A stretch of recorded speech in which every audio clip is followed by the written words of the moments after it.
Assalamualaikum warahmatullahi wabarakatuh. Bismillahirrahmanirrahim. Alhamdulillahirabbil alamin. Wassalatu wassalamu ala asyrafil anbiya'i wal mursalin sayyidina wa maulana Muhammadin wa ala alihi wa sahbihi ajma'in amma ba'd. Eh, Bapak Ibu, saudara-saudara, sahabat-sahabat dan adik-adik semua, selamat bertemu kembali dalam Ainur Rafiq Tawam Channel. Pada kesempatan ini, yakni edisi eh, yang ke-36, kita ingin membahas tradisi yang dilakukan oleh umat Islam di Indonesia ya. Kalau kemarin kita membahas tentang 3 tradisi di dalam memuliakan Rasulullah Muhammad SAW, yang ini adalah selain yang 3 itu. Jadi yang kemarin kita berbicara tentang tibaan, kemudian berjanjian, kemudian berdahan ya. Nah, kalau yang sekarang ini istilahnya adalah pujian ya. Pujian dari kata puji-puji ya, memuji, memuji syukur, memuji, memuliakan, memberikan salam, memberikan salam kebahagiaan. Nah, itu yang kita kenal dengan istilah pujian. Nah, pujian itu apa? Pujian adalah bacaan-bacaan sholawat yang dilakukan oleh umat Islam ketika menunggu sholat berjamaah. Dan itu dilakukan setelah muadzin mengumandangkan adzan. Jadi setelah adzan selesai, kemudian membaca bersama dengan lafal tertentu antara adzan itu sampai pada iqomah. Ya. Nah, biasanya ketika waktu ketika masuk waktu sholat wajib, sholat maktubah katakanlah begitu ya, misalnya zuhur misalnya, kemudian muadzinnya adzan, itu kemudian masyarakat di sekitar itu kemudian datang berwudu, setelah berwudu kemudian masuk ke musola atau ke masjid. Nah, di dalam musola atau masjid itu ada yang biasanya ada yang sholat sunnah dulu, sunnah qobliyah ya. Ada juga yang langsung duduk kemudian secara bersama-sama membaca pujian tadi, ya, istilahnya pujian, melakukan pembacaan selawat-selawat yang kita istilahkan sebagai pujian ya. Kemudian pujian itu biasanya lafalnya sama, dibaca secara bareng-bareng dengan cengkok yang sama, dengan langgam yang sama, dan itu sampai imamnya itu selesai wudhu, kemudian masuk ke musola, melaksanakan sholat sunnah. Nah, ketika sholat sunnah selesai, sang imam itu baru nanti muadzinnya itu mengumandangkan iqomah atau komat ya, iqomah ya. Jadi ketika muadzin mengumandangkan iqomah itulah pujian diselesaikan atau pelaksanaan pujian itu sudah selesai karena segera akan melaksanakan sholat berjamaah. Nah, ini kalau kita lihat dari sisi sosiologis, maka itu ada yang pertama adalah persamaan bacaan, itu yang pertama. Jadi beberapa orang itu melakukan bacaan yang bersama dengan teks yang sama, Kemudian yang kedua, karena teksnya sama, kemudian biasanya orang orang di desa di kampung itu biasanya akan nyaman ketika itu ada tengkoknya, ada lagunya, katakanlah begitu ya. Jadi lebih lebih nyaman didengar, kemudian juga lebih enak, kemudian biasanya itu dibaca secara bareng-bareng sehingga suaranya lebih berkumandang, tapi didengar lebih enak karena ada tengkok lagunya ya. Itu yang kedua. Jadi yang pertama membaca teks yang sama secara bersama-sama. Yang kedua itu dengan tengkok atau dengan lagu yang sama eh, oleh beberapa orang itu. Kemudian yang ketiga itu juga ada unsur silaturahim ya, silaturahim antara satu dengan yang lain.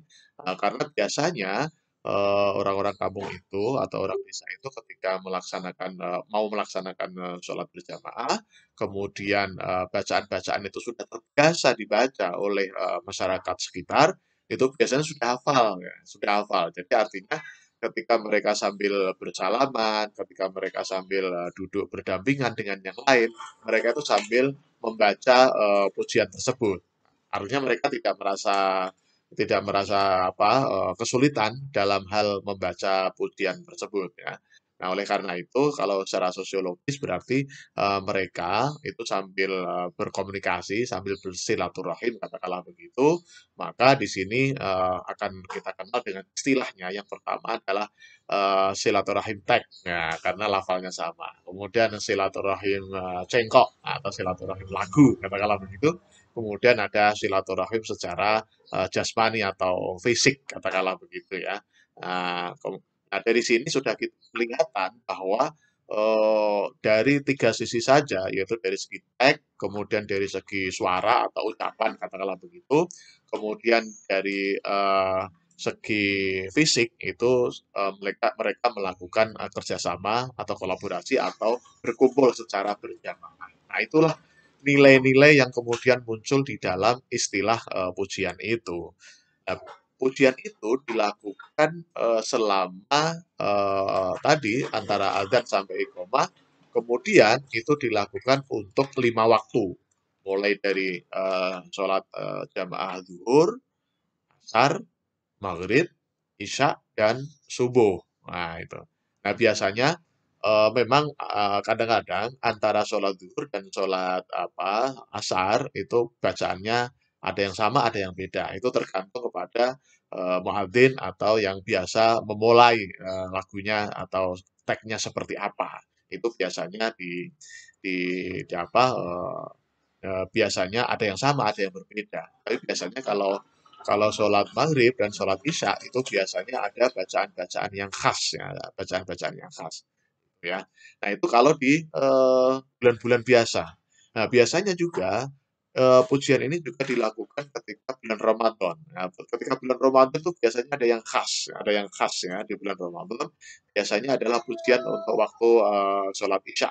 Waktu sholat isya menjelang taraweh itu pujiannya berbeda, lafalnya berbeda dengan lafal-lafal di hari-hari biasa. Karena memang ini sangat khas ya. Mungkin nanti akan saya praktekkan secara di kesempatan berikutnya. Tetapi untuk yang biasa kita lakukan itu biasanya adalah sholawat yang biasa. Misalnya seperti ini, sholawatnya seperti ini.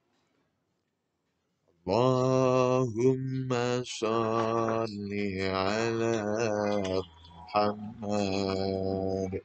Ya Rabbi sholli alaihi wasallim. Fi hubbi sayyidina Muhammad. Nurul libadil huda mutabban. Nah, biasanya seperti itu ya. Nah, itu yang biasanya seperti itu yang tapi nanti kalau misalnya nanti di kesempatan berikutnya saya akan menyampaikan beberapa versi pujian yang dilakukan dan khususnya di bulan Ramadan di waktu Isya. Waktu Isya ya. Dan itu biasanya menggunakan selawat Al-Fatih biasanya ya, selawat Al-Fatih dan itu biasanya nanti khusus untuk bulan Ramadan di jamaah sholat Isya menjelang taraweh, tapi itu nanti di kesempatan berikutnya.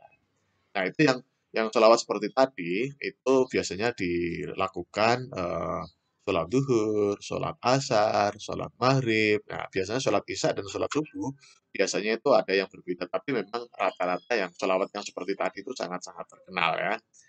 Allahumma sholli ala Muhammad.